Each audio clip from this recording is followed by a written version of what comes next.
There's also a function that not many people know. You can actually scan a document and put it directly on your USB drive.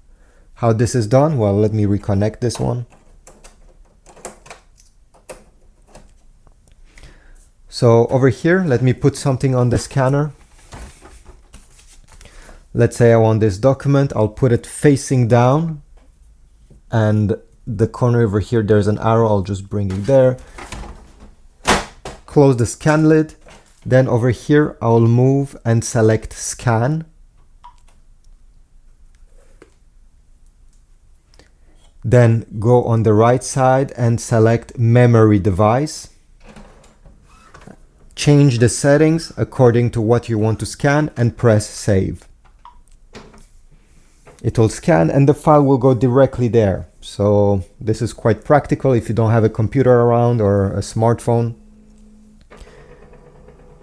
If this is the only document you want to scan and you are done, you need to press on last original. If you want to scan more stuff, well, put the new stuff here and press start scanning. In my case, this is just one document I want to scan, so I'll press this and this is it. One page have been saved.